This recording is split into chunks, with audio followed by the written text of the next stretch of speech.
we will go over the major headlines of this past week in the world of MMA. Dave, what's going on right now? Not a lot. That's my simple answer. Not a lot. No, in the video blog, we talked about ONE FC held their event on, I believe it was Friday, early Friday morning here in the U.S. But Tim Sylvia, Andrei Arlovski fight ended in a no contest after basically an illegal soccer kick was landed by Arlovski due to the change in rules in the ONE FC. Well, they put out a press release yesterday that as of now, it's called the open attack rule is back. So now the soccer kicks are completely legal, and you don't have to wait for the referee's approval. I wish, I'm sure Arlovski wishes that rule would have changed about 5 days ago, but, pretty big news. Soccer kicks, first of all, shouldn't be allowed. Whether a referee's approval or not, they're just so brutal of an attack. I can get down with knees to the head of a grounded opponent, whether the guy's on his back or he has one hand on the mat, but I don't know. I just don't think soccer kicks have a place in the world of MMA. I just think that's pretty brutal. I don't think they have a place in MMA either, but if you're dumb enough to sign a contract where they say that they're legal, then I don't really feel bad when you do get soccer kicked in the face. In this instance, with that on the line, then yes, that's your own fault. You shouldn't have signed the fight. Yeah. All right. Let's go to news of the sort of weird. I believe it was last week I mentioned that Miguel Torres was released from the UFC and had signed with Titan Fighting Championship to fight November the 2nd near his hometown in Hammond, Indiana. Well, multiple places have reported, and I'm reading this one off of MMA Fighting, but now he signed with the World Series of Fighting, and he's off of the November card.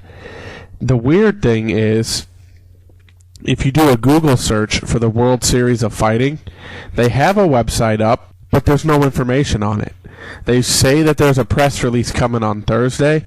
It's a little weird that Miguel Torres would go from having a fight in his hometown, backyard, guaranteed money, and now he's a part of this new upstart promotion that we know nothing about. Now, Dave, this could be a situation where this World Series of Fighting offered Torres some type of ownership percentage, and maybe that's why he went to this organization as opposed to Titan Fighting Championships. I could be wrong. Obviously, if there's no information on their website, it's kind of hard for us to figure out what exactly is going on with Mr. Torres, but just me speculating, I think if you're going to join a pretty much brand new promotion and you're a guy the stature of Miguel Torres and you're looking to do something more than just fighting, maybe get into the promoting side of things, if they're offering you a spot to help promote fights and have ownership within this promotion,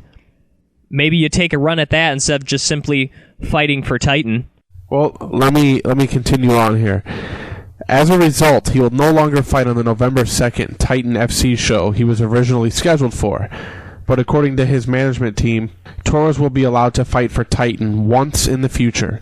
Torres has signed a 3-fight deal with the World Series of Fighting. Now, here's an interesting part here. The upstart World Series of Fighting promotion will hold a press conference on September the 6th in Vegas to make, quote-unquote, several major announcements, according to a press release issued last week. The organization's TV deal with what used to be Versus, basically what it's saying is this November 3rd card, it will be on the Versus network, or whatever it's called now, the NBC Sports Network. NBC Sports Network. So, hey, at least maybe we'll get to see a little more MMA on cable TV. I think, doesn't everybody get the NBC Sports Network, or is that a premium?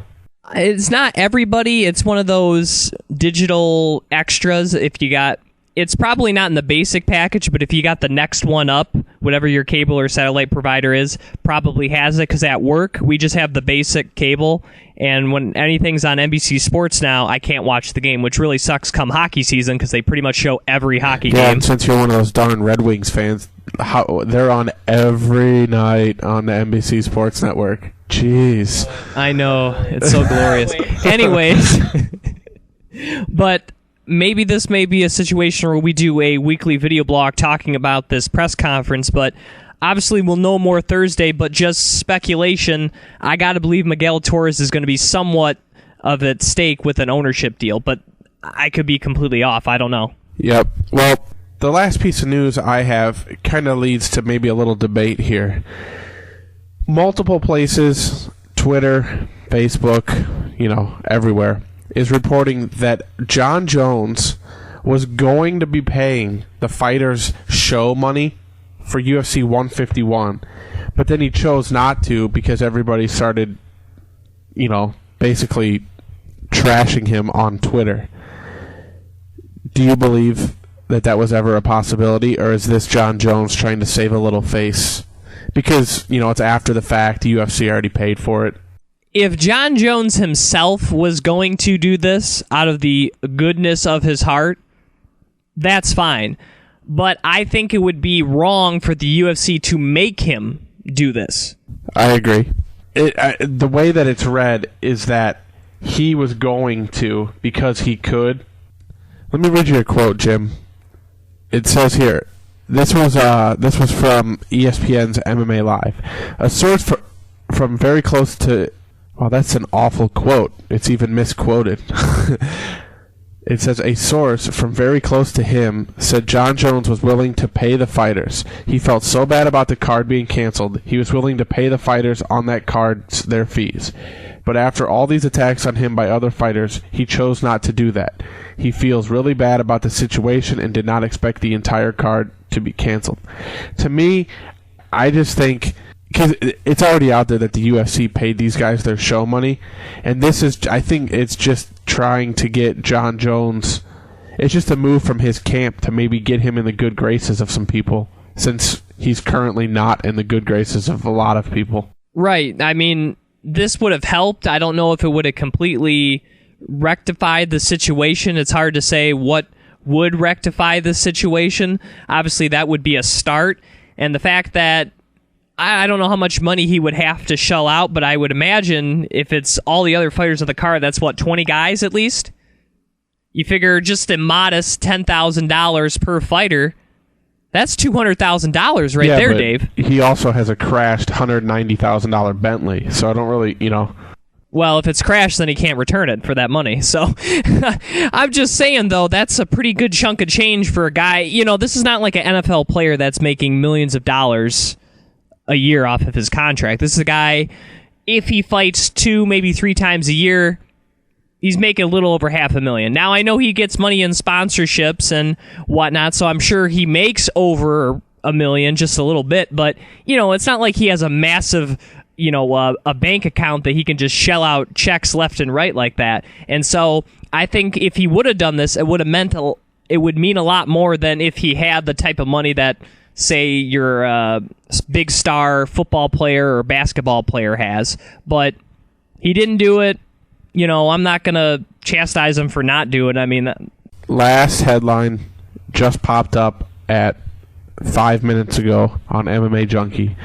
It's been rumored, but Sarah Kaufman will headline the Invicta Fighting Championships 3, October the 6th in Kansas City, and against her opponent, a fellow striker, Caitlin Young. That was just announced on MMAJunkie.com. Well, she's definitely headline material. I mean, how many Strikeforce cards has she either been on the main card, which is hard for the female fighters to do, and she's one of the few female fighters that have headlined a main card. Obviously, her fight with Ronda Rousey was a headline fight.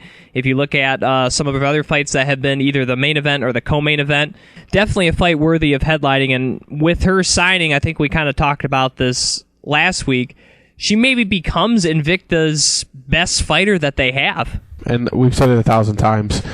She's somebody that when you go, you're going to get your money's worth with her fight. She's not going to go in there and John Fitch anybody. You know what I mean? Well, real quickly before we end, speaking of Invicta, I know it's a little bit of a tangent, but their last card that they had, they streamed over the internet, and Invicta hasn't released any of these results or viewership numbers, but from what they've kind of leaked, they said they were pretty good.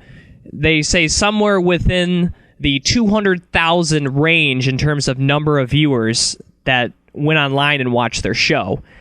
Obviously, without any official marks, Dave, do you really think Invicta, their second show in all women's promotion, is really getting that type of numbers, which the UFC hasn't even gotten from their webcast with the Facebook fights? Until I see it, I don't believe it. And the other thing is, it was streamed online, you said, correct? So Yes, sir. Can you go on YouTube and watch it? I believe the fights are now on their YouTube channel, which we are subscribed to if you go to our YouTube channel, youtube.com/BeyondTheCage podcast. Shameless plug. But yes, all their fights from their last card are now on YouTube to watch. Okay. So, and give me the numbers just one more time. What did you say they were? This is not official, and I don't think this includes any post views on their YouTube channel. I've just heard rumors that it's over 200,000 viewers that watch their live streaming broadcast. Okay. Now, this is all, again, an estimation. This is not official numbers. This is just from what I have seen in articles read. I'm just looking at their YouTube right now. Alexis Davis versus Hitomi Akano at Invicta Fighting Championships #2. Total views on their YouTube channel, 15,956. That's pretty good. Some of their other fights are in the 8,000, 9,000. And I realize that this is after the fact. You know what I mean? Like, maybe there was a bunch of people who watched it. But if all of those people watched it, you'd think that they would tell their friends, hey, go check this fight out. You know what I mean? Like, so those numbers would be somewhat similar. Well, here's the bigger issue, though, Dave, is not the fact whether their numbers are higher than people think or lower than people think. Why isn't Invicta letting us, the media, and the public know these numbers? What possible reason, or what are they gaining by hiding them? I mean, unless they're horribly bad, is there really any reason why you wouldn't want to release those statistics, especially if they're claiming they're pretty good? Yeah, I mean, good press is, or any press is good press. And, you know, even if we're sitting here talking about there being 5,000 people who logged on to their website, you know, maybe 6 or 7 of the people that are listening will log on and watch their next fight. You know, maybe people don't know it's online. You know, you got to get it out there. I don't know. If I was Invicta, don't you think that if you've got like a PR guy, wouldn't you be trying to get any of your fighters to be with any website, any podcast, just to get that, you know, get those people out there so people are aware of what's going on? I just think anytime you can promote yourself in a good light and by your own estimation you're saying the numbers are good, I really don't see any reason why you wouldn't release that information.